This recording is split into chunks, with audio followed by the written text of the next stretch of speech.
I guess Trevor was looking for someone to speak from the PFRA pasture lens, and I told him that I really don't know anything, but I do have opinions on everything.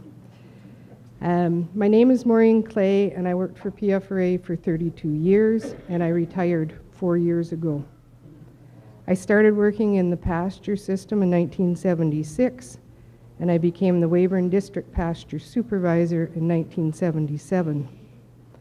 13 years later, I was promoted to the area manager, so I was then supervising pastures as well as soil and water conservation programming.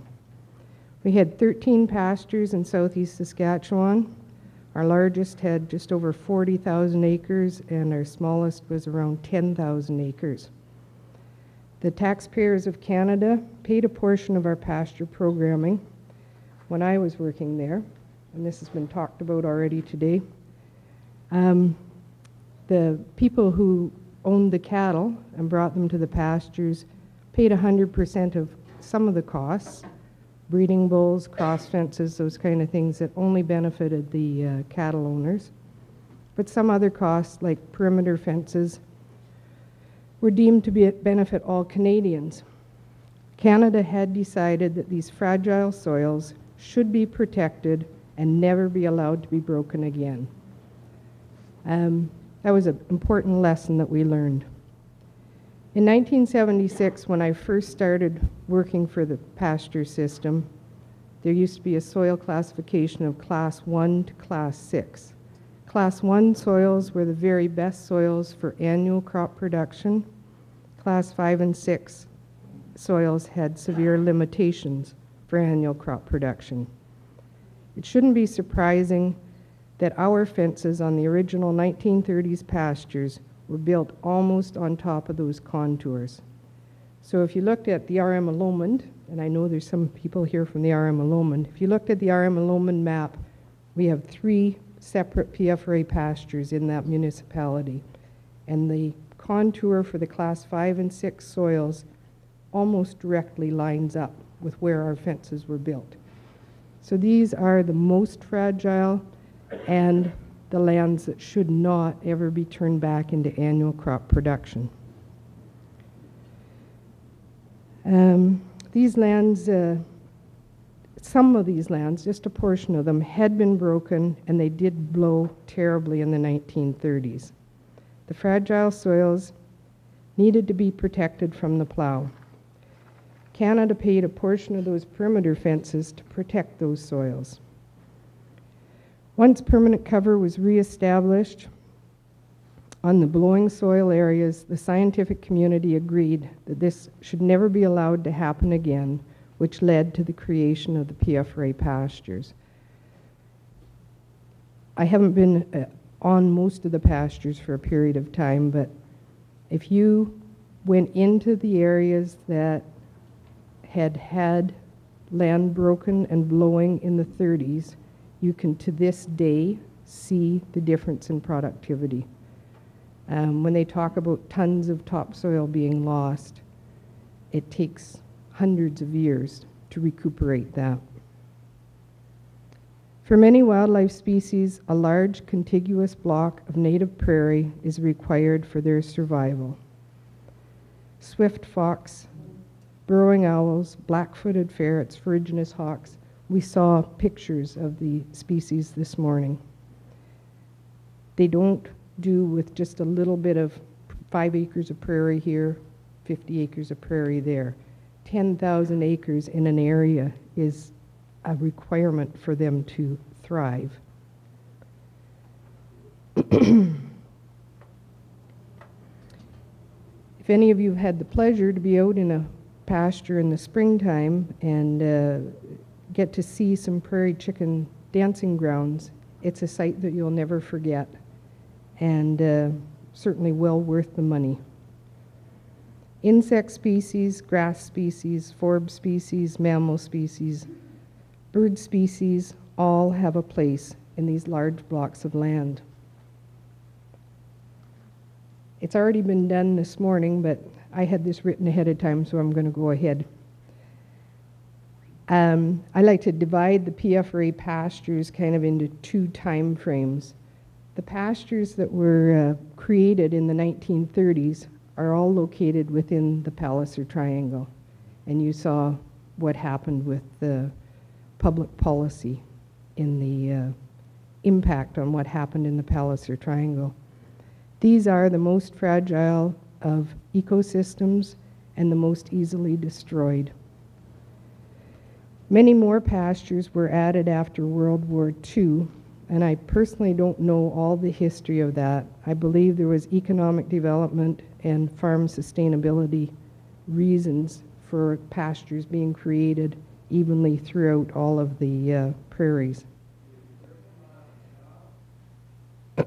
Suffield is the only pasture that I know of in Alberta, and it was created for a totally different reason, and a few people here could correct me today, but I believe it was primarily because they couldn't control the wild horses grazing on the military base, so they created a pasture to bring management to their grass resource.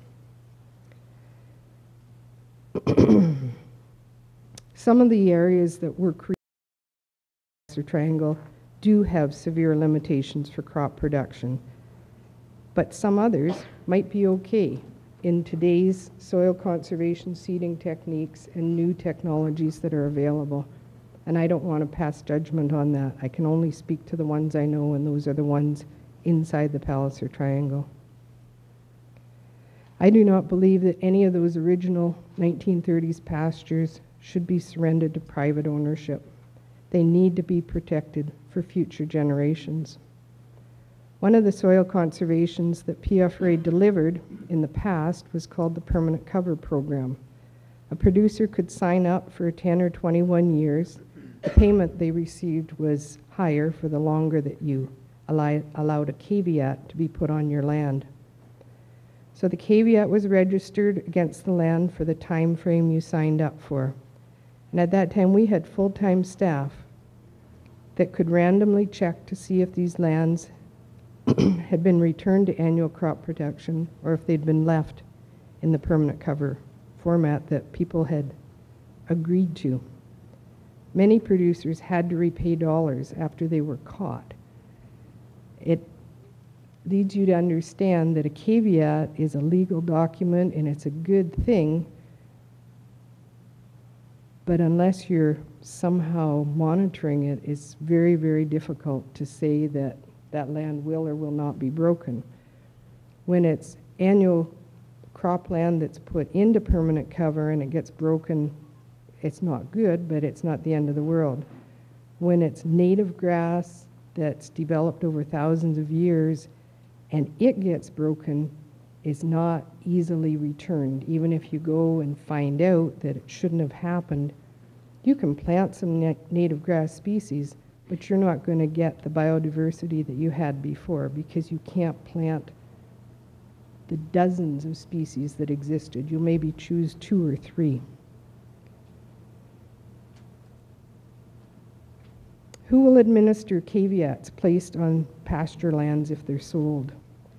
What about after they've been sold for the second or third time? Will the third owner even know that there was ever a caveat registered? In the last little while, I've heard from some pasture patrons that I happen to still know that they've been offered, if they will sign up and purchase their pasture land, someone else will double their money the next year. So that means that the patron purchases the land in 2013, 2014, whenever it becomes available, and they're guaranteed they can sell that land for double the money. It's pretty desirable, pretty cheap financing for a year's time. I know a lot of our pasture patrons are not in the younger age group. Most of the people that I know would have bought pasture land 30 years ago if they'd wanted to own pasture land. They didn't want to manage pastures. They wanted the service that they could get at PFRA where they could drop off their cows, have someone else care for them, and take them home in October. A lot of those people that worked well into their operation because they could work full-time at other things and keep food on the table. And the pasture manager could work full-time to worry about endangered species, oil and gas, invasive weeds, range management, and all the things that they were getting paid for. So it was a win-win situation. Generally, lands inside our fences have had higher carrying capacities than a lot of the rangelands that surround us. We had the number of fields and the number of cattle to properly manage our rangelands. Quite different than just opening a gate and putting your cows in till the grass is gone and taking them home. Often with season-long management, you even forget that 20 years ago or 30 years ago, that pasture did have more productive value. Things don't change quickly in rangelands.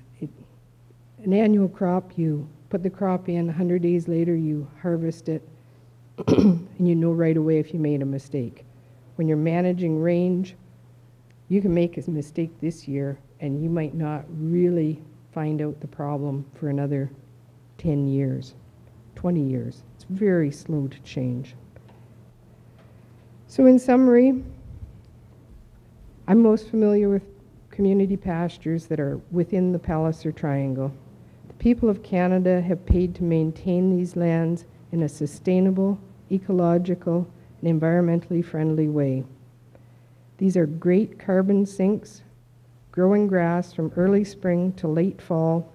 They're not just taking carbon up for their 100 days or whatever their season is from seeding to harvest. I believe that the pasture lands should be maintained together in one piece of land, not sold off in smaller parcels. I believe the people of Canada want a place for endangered species and critters that today have no economic value, but who knows about our future. Thank you.